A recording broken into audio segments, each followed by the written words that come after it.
Hello everyone and welcome to the Bacon Boss's podcast, Confessions of a Bacon Boss. This is where we share real stories from behind the scenes of bacon businesses. The wins, the wobbles and the lessons that you only learn by doing. We are Charlotte and Jo, two northern girls who built our own bacon businesses through trial and error, consistency and a hell of a lot of showing up.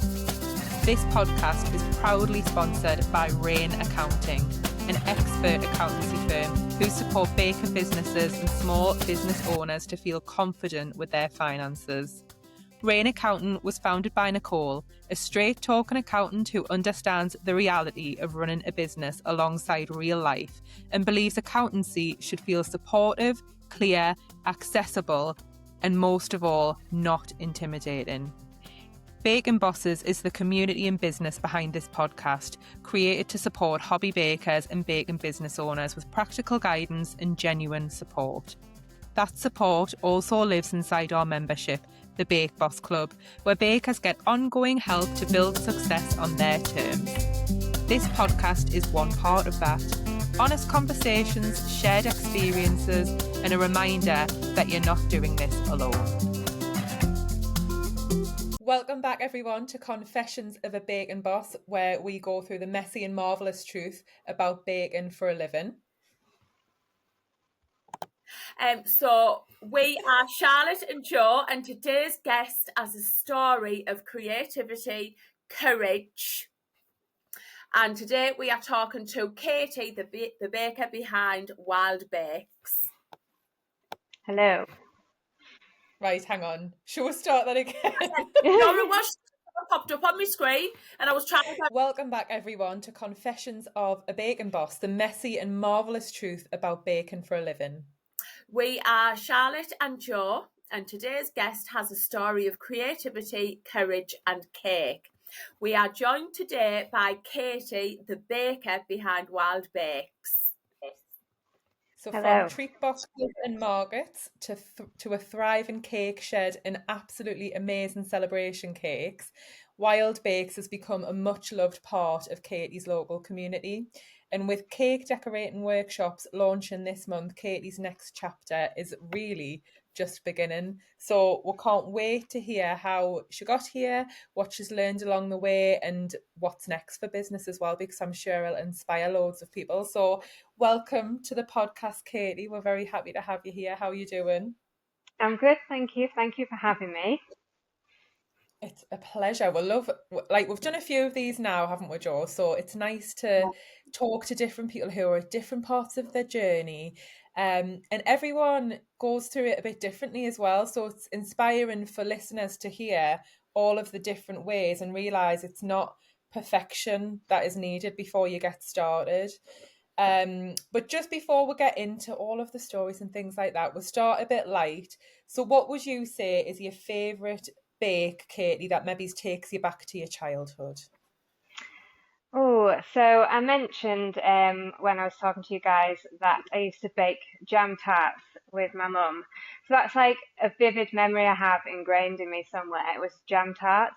Although, to be honest, right now, it wasn't be something I would choose.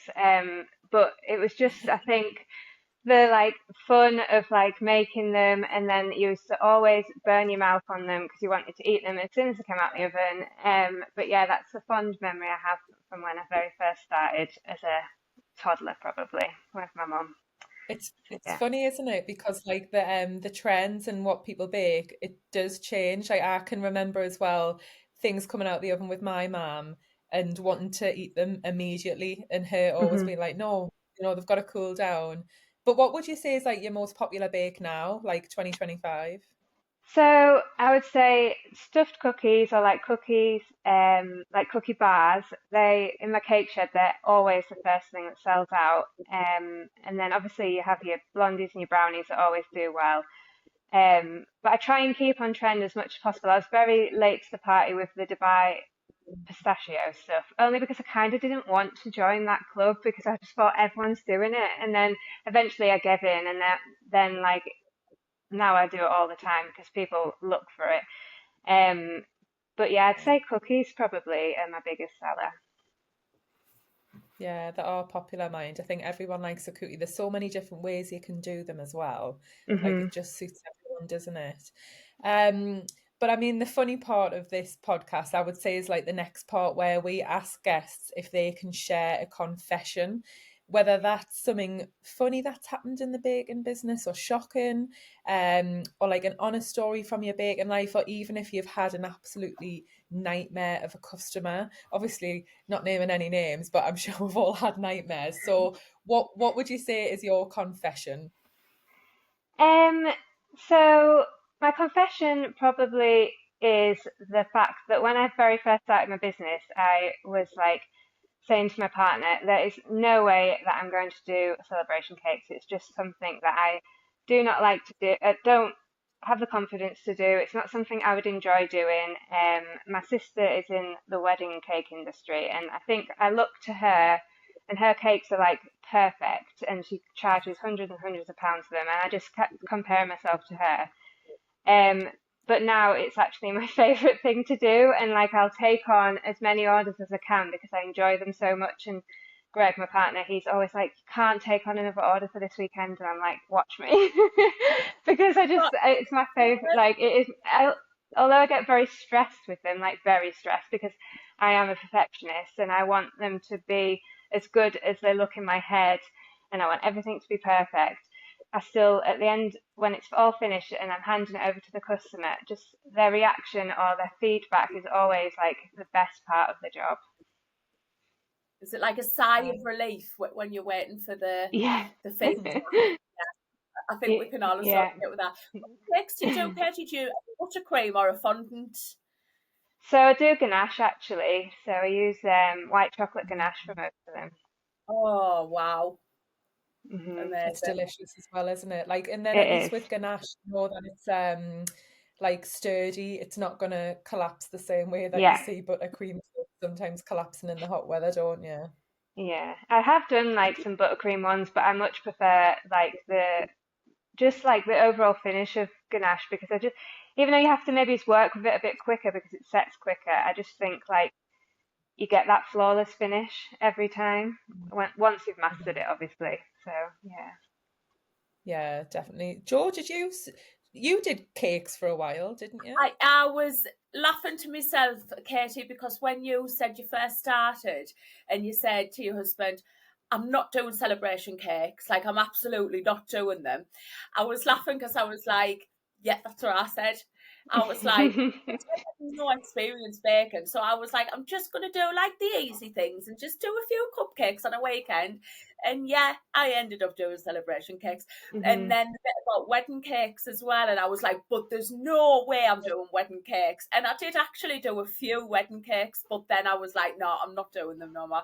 Have you done wedding cakes then, Katie? I know you said your sister does them, So but I haven't yet, but I have got 3 bookings for this year and then a few in for next year. So it is going to be a thing that I'm going to do. And to be honest, the first one is actually for like a friend. So that's not like I'm actually quite glad that my first one's going to be for a friend because you kind of have like even though you want it to be perfect, like they're not going to be as judgy as someone that doesn't know you at all and things. But I think like now I've been doing the celebration cakes for 2 years and I know my skill level.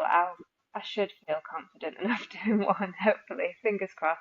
I mean, they're not that much different to doing like a big 2-tier celebration cake. I try and put as much like effort and like kind of make them as perfect as I could as I would probably do a wedding cake anyway, in just my normal celebration cake. So Yeah, I just think very you're right. They're not that sorry. different. It's just the pressure Yeah. of, mhm, when like, obviously not a friend, but like a real customer. It's that pressure that it's their big day and that you yeah, want it to go right and, you want to deliver it and it not fall over and all the things that go through your head.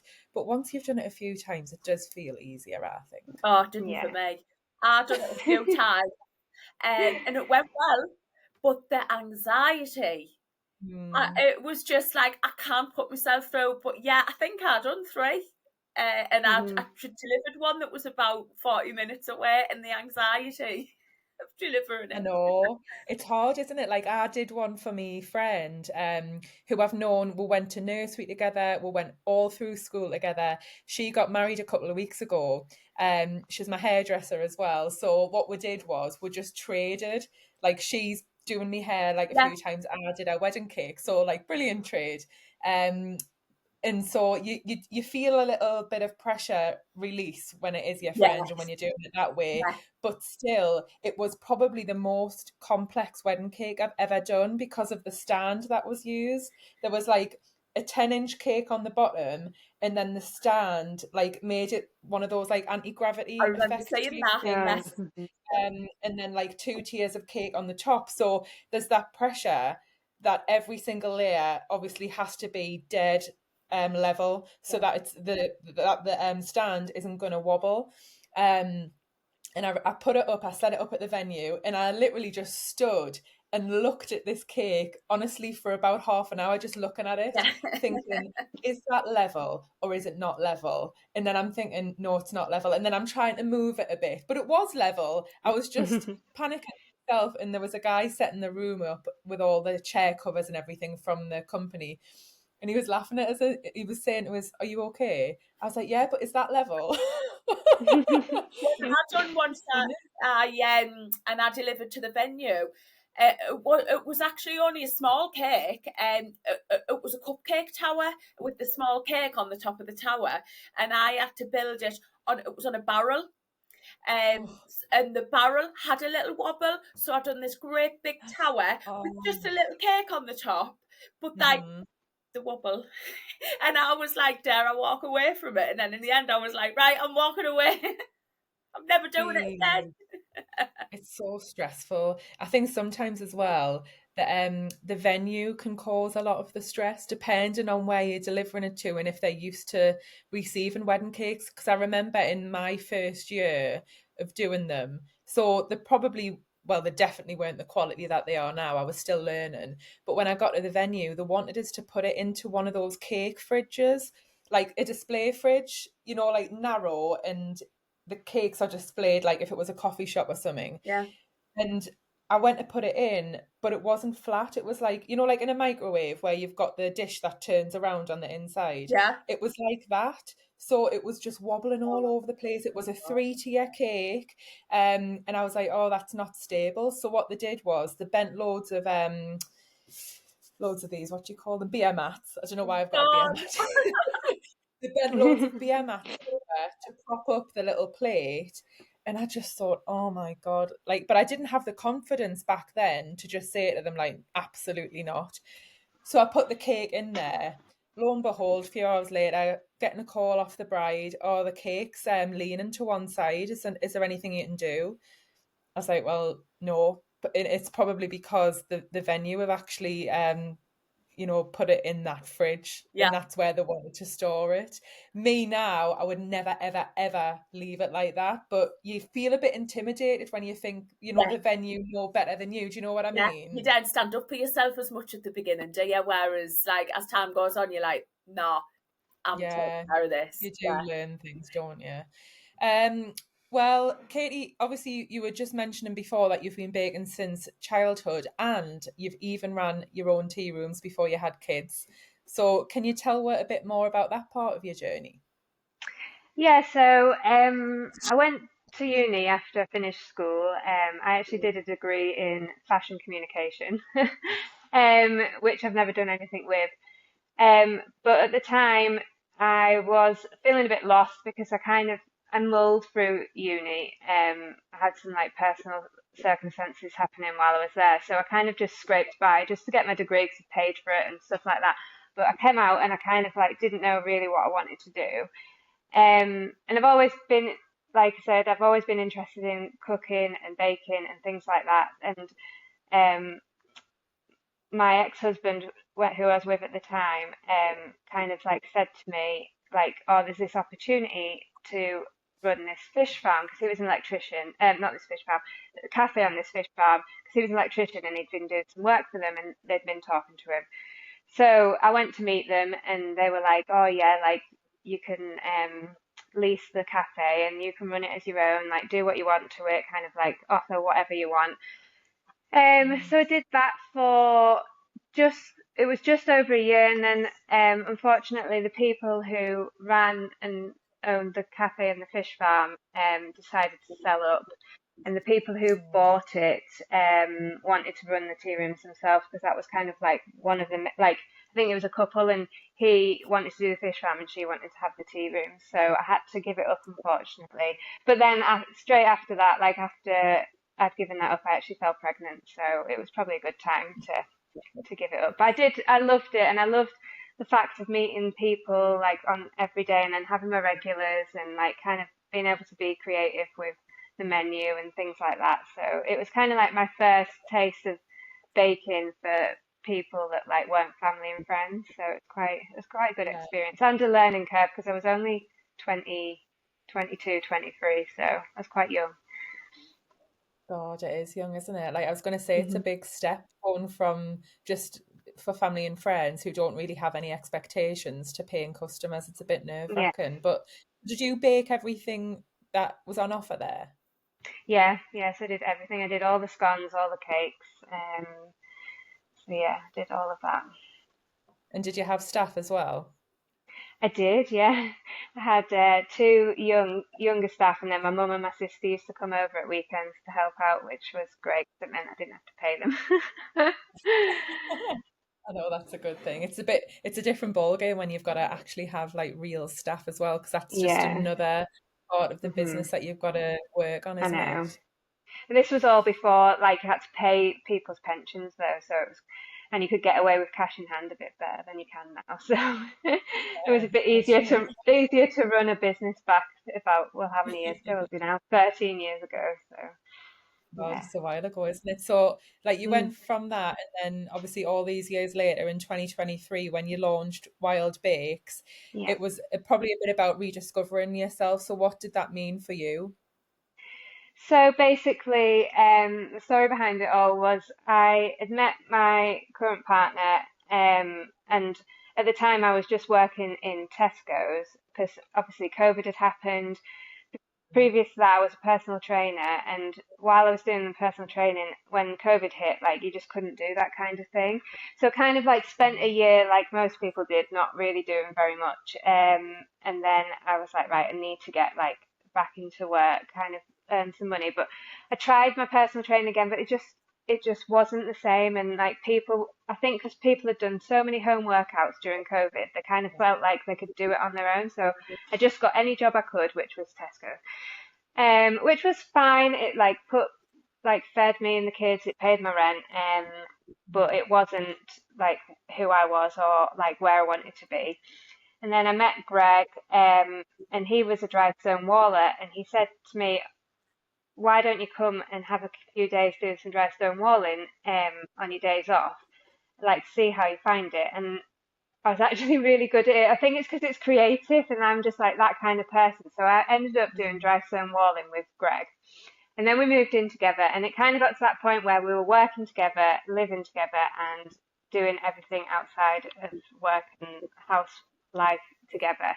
And I kind of just felt like I was like living his life rather than my own. I'd kind of like, although I was enjoying it the whole time, like I've always been someone that like have a project or does my own business or like is ambitious, but because this was his work and his kind of like not, I would never say he was the boss of me because I'm the boss, but he like obviously had to tell me where we were going and what we were doing and all that carry on. So Yeah.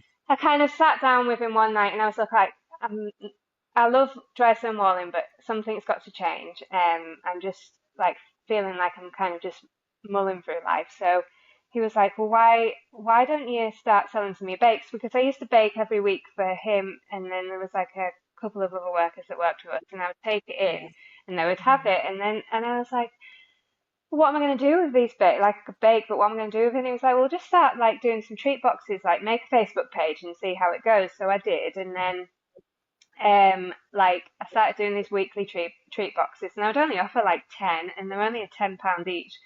But like I started making like £100 a week, and I was like, oh, this is like all right, isn't it? And then from there it just kind of started to grow, and I started getting asked to do like gift boxes, and because I started in September, then I started looking into the markets around Christmas time. So I was like, okay, we'll try doing some markets. And then it kind of like kicked off quite a bit, and then obviously people started asking me for celebration cakes, and that's when I had to start I didn't have to, but I can't say no. That's my problem. So I said yes, and then that's how that baby started. And then I had a few local businesses ask if I wanted to do some wholesale work, so then I got into that, and then I was doing all this alongside working full time with Greg, and I did that for about 18 months, and then I was just like, at the beginning of this year, I think because of the Christmas time, with all the markets and the Christmas orders, I'd like completely ran myself into the ground, and then I thought, oh, I'll be quiet in January. But then, because a lot of other cake makers must go into hibernation in January, I had so many like celebration cake orders and brownie stacks and all this in January, and I remember being at work one day and it was snowing, and I just went to Greg, right, that's it, I quit. And he like looked at me, and I was like, I know, I'm being serious, I need to stop walling, like all I'm thinking about is like what I've got to bake when I get home. So I kind of like left work that day, and then came back and like obviously slept on it and made sure that it was definitely what I wanted to do. And then I kind of woke up the next day, and I just felt like this whole weight had been lifted off my shoulders, and I just felt like this was the right choice to do. And then I had anxiety for about 2 weeks after that, because I was like, oh my God, are we going to be able to pay the bills? Like, it's not the same as like you get paid, like I was getting paid like every week from that work with Greg, and then obviously my cake money was kind of just like extra pocket money for us. So it's like going to be a big financial cut, and we just bought a house last year as well, so I was like, oh my God, am I making the right decision? But Greg was so supportive. He was like, yeah, just do it, like if it makes you happier. All we care as a family is that you're happy. So I was like, right. And then I think within about 4 weeks of making that decision, like the orders were just flooding in, and I was getting more wholesale requests, and it's just grown and grown and grown. And I think because I've had more time to concentrate on it, that's how the cake shed business like came about, because I thought, right, well, what can I do on the weekends? I haven't got markets. What can I like to generate some money? And I just thought, oh, cake sheds are kind of like starting to be an in thing, so I got that set up. And I mean, that doesn't set, like the first few months was busier than what it has been, but I would say like every other week it sells out a cake, but sometimes I kind of wish it didn't, because I'm so busy doing other stuff. I'm like, please be quiet this weekend. So yeah, but I love that, because it means that I can like offer my stuff and my services to customers, but I don't have to like man it, because I'm sure like both of you know from market stores, sometimes you go to a market store and it's dead, and you just think, God, I wish I hadn't done this. I mean, all this time I've lost. So yeah, so I think cake sheds are definitely a winner. Well, we're going to ask you about the cake shed, because they're so popular at the minute, aren't they? Yeah. So how long have you been doing your cake shed for? So I think I started it sometime in March. I can remember it was March. And I open like most weekends, like pretty much I think I've had about 3 weekends off since March, just due to either holidays or like being too busy with other events. And I tend to like, to start with, obviously I didn't know how much stuff to put in, so I kind of like just did, I think, about 4 different things, put them in, and I think it sold out within like 3 hours. So I was like, oh my God. So I was like frantically baking and wrapping and printing labels off for like the next day.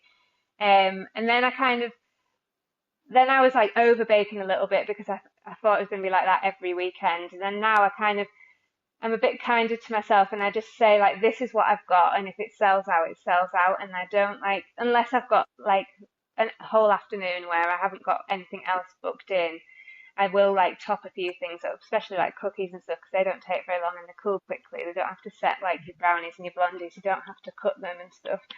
But yeah, I mean, it's great. And actually, since I set mine up in March, 2 other people, like not in the same town as me, but like local towns have. So you can just see like people obviously are looking at them and thinking it's a great idea, which because like Greg makes me laugh, because he's like, oh, you're not bothered that other people are doing it? And I'm like, no, it's great, because like if someone did it in Holt Whistle, I would maybe be a little bit like but the fact that other people are like going for it, I think it's a brilliant idea. It I is, think isn't so. it? Like they're all over the Mhm. place. It's such because you if you go to a market, you're right, it might be dead and you're sitting there thinking, God, I've made all this stuff, how am I going to sell it? Whereas Cake Shed, you've set it up, you've obviously paid the money in the beginning, but then Mhm. you don't have to sit there all the time. You don't have the fee of the market each time. And then customers know more about you, I think, as well. And, Yeah. come to your house to buy. Oh, I just love it. I love everything about the Cake Sheds. Like, if Mhm. I was still doing the baking part of my business more, I would definitely have one. Would Yeah, you, Joe? me too. And I keep thinking all the time, could I manage one? Could I do one? Could I do one? I know I can. It's so funny, right? I was saying I to want Pav, my other half, the other week, I was like, right, I wonder if I could buy a cake shed. Like, would you set the shed up for us? And he just looked at us and he was like, will you just concentrate on what you're to doing help instead of you. thinking of more ideas? The conversation I just have in my own head, like, and then I'm like, no, Joanne, behave, stop it. But I would really love one. So can you just tell us a little bit more about how it works? Do you have like a little card machine, or do you just have an honesty box, or like how does it? So, I have three options of payment. So I have like a cash box with a Yeah, like it's locked cash box with a slot in, so people can pay money. But obviously, I say I've got like a brief description on how to work the cake shed on the door on the inside, yeah, and it does say like obviously no change is given. Um, and then I've got a QR code which is yeah. set up to my sum up. So I use that so people can scan that. And I also have my bank details on there because I've had like I was getting a few times in a row where people were messaging me saying like, oh, the QR code's not working, can I have your bank details? So I thought, well, I might as well add that. Mhm. And to be honest, most of I think I've had maybe out of the well, since March, I can't even work out how many months that is open, but since March, I think I've had like maybe been shortchanged in the whole time about £5, and that's it. So everyone is so honest about it. I mean, I've had people message me saying, "Oh, the code didn't work. I couldn't get it through, or it kept crashing," or they'll be like, "Oh, I thought I had more money in my purse. I'll come back down and I'll put the money in," and they normally do. And I've got a Ring doorbell as well, so I can see who's coming and going. Yeah, I was So going to ask that's about that. I was going to say, do you have some kind of camera linked up as well? Yeah, because they're yeah, quite easy enough to set up, aren't they? yeah, And the QR code, they would just scan the QR code and then they just put the amount in it that they owe. yeah. Yeah, they sound like they work really smoothly. Like, I think they're such a exciting idea. Yeah, I think Oh, they're yeah. great. Like I was gonna say, like, what actually gave you, like, when I was thinking about it when you were going through, like, what gave you the courage to finally take the leap into doing it full time? But then the more that you were talking, I was thinking, well, actually, it was dead clever because it was already sort of set up and the idea was planted in your head and you had the support of your husband, which I think sometimes sadly people don't have that. So great that he encouraged you to just do it and see what hmm happens. And sometimes I think it's not the end of the world if it didn't work, because then you could always go back and get a job as well. So are you Yeah. glad that you made the leap?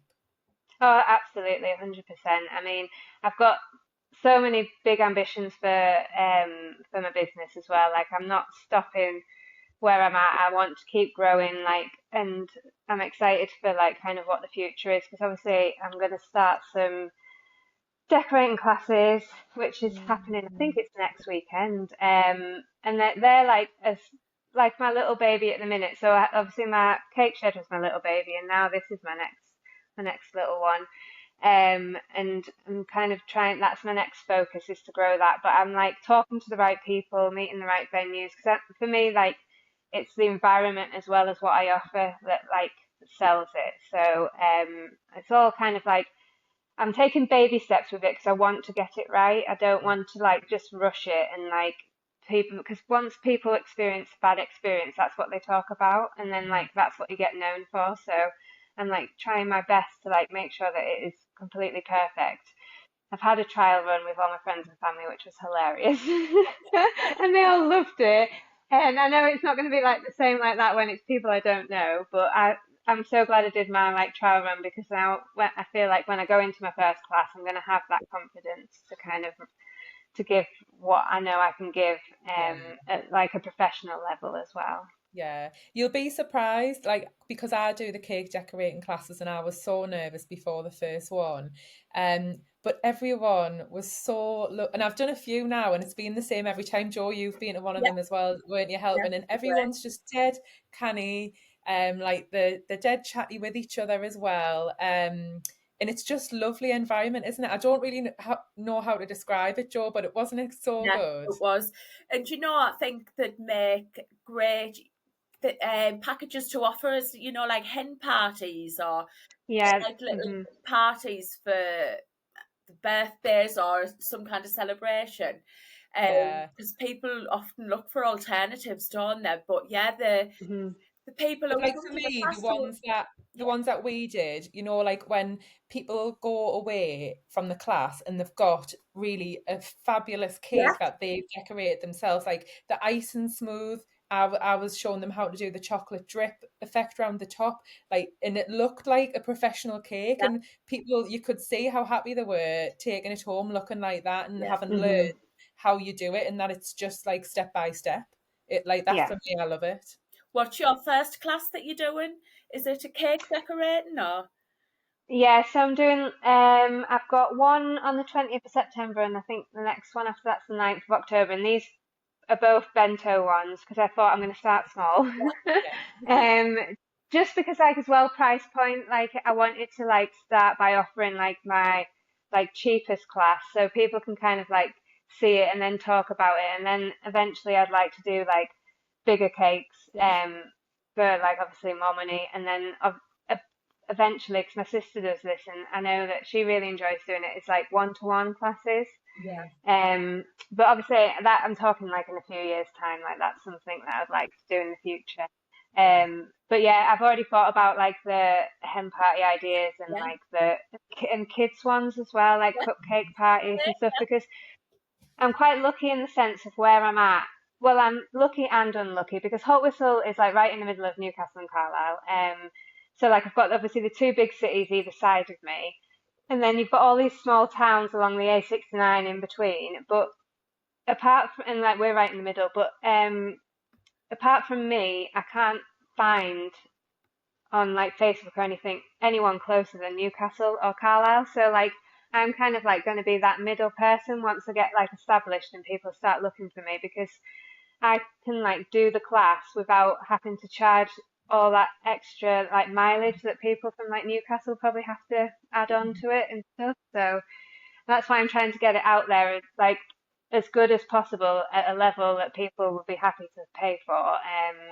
But as quick as I can as well before someone else steals the idea. Good plan. Good you will plan. watch this space. I I think you're know. really amazing, Katie. I really do. Thank you. Well, Um, we've also got now just a few quick fire confessions, we'll call them, but really it's just some Okay. questions that have quick answers. So, what is your favourite cake to bake? Brownie. What is one baking trend that you would love to see disappear? Labubu cookies. Oh, that's so funny. I think so far everyone said the same thing, Have and we they? don't agree. What's the biggest splurge that you've made for your kitchen or the cake shed? Oh, probably my oven. The oven. And then Hmm. what's the last bake that you've made that you completely messed up? Oh, can't remember. I haven't had one for a while, touch wood, so I can't actually remember Oh, off the top of my head what that'll be. I mean, I've you done like know things you've where got my lots of experience when you can say that, don't you? yeah. I mean, sometimes drips don't go right, and I have to scrape it off Mm, and start again. But like, not a complete disastrous bake, touch wood, for a yeah. while. Oh, fab. Well, we're nearly done. But I mean, just the last couple of questions. What is one piece of wisdom that you would share with other bakers who have got the dream of going full time with their baking and setting up a business, or maybe it's their part time at the minute and they just want to do it full time, but they haven't taken the leap yet? Like, what's one piece of wisdom that you'd share? Do all the preparation, like the boring preparation work as soon as you can, because the more you put it off, the less you'll want to do it. And once it's done, most of the time with certain things, then that's it done and you don't have to do it again. So like ingredient lists and label making, layouts and all the stuff that we all hate, invoices and all that kind of thing, I would get that, just spend a week or whatever just focusing on them, get them out of the way, and then you're set up. Yeah, I think that's good advice, isn't it? Because the more you put off the boring stuff, the harder it becomes to then start doing it. Yeah, 100%. So what about as well if somebody's lost their confidence in baking, or maybe it's even if they're just overwhelmed by it and they don't know how to move forward with things, is there any advice that you would give to someone in those shoes? I'm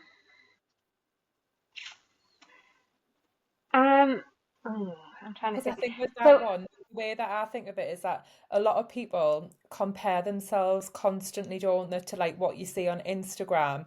And I think, you know, half the time it's probably an AI generated cake that people are looking at as well. So I, like that's what I'm thinking of. Like if somebody's in the scenario where they're sort of thinking that they're not good enough to sell, what advice would you give them? I mean, when I'm feeling like that, because I do sometimes, if I get a bit stressed with a cake, like I was doing a cake just before I came on with you guys, and I was like, right, I need to step away from it for half an hour anyway, because I was getting a bit stressed, like I was getting too perfectionist with it, which is I know is like my own fault, but sometimes like just coming away from something and like kind of looking back at why you do it, what you enjoy about it, like even writing them down, like kind of like making a list of why you do it as a business, like what you enjoy about it, and then kind of thinking to yourself, like, I know you've obviously got to do it for other people, and their opinion matters, but sometimes I think we're too hard on ourselves, and the people we're actually doing it for are going to think it's amazing anyway. So just, I think in this kind of industry, you've just really got to try and be as kind as you can to yourself, because you're always going to have that inner critique, and it's probably your worst one. It's probably not the other people that are going to be that critique. It's going to be you. Yeah, I think you're right. You're absolutely right. Well, brilliant, Katy. Thank you so much for joining us on the podcast today and sharing your story. Where can people find Wilde Bakes if they want to follow your journey, or even if they want to book a workshop? So at the moment, I'm mainly on Facebook and Instagram, because my website, I'm trying to redo my website. So I don't really want people going to the old one because it's a bit dated.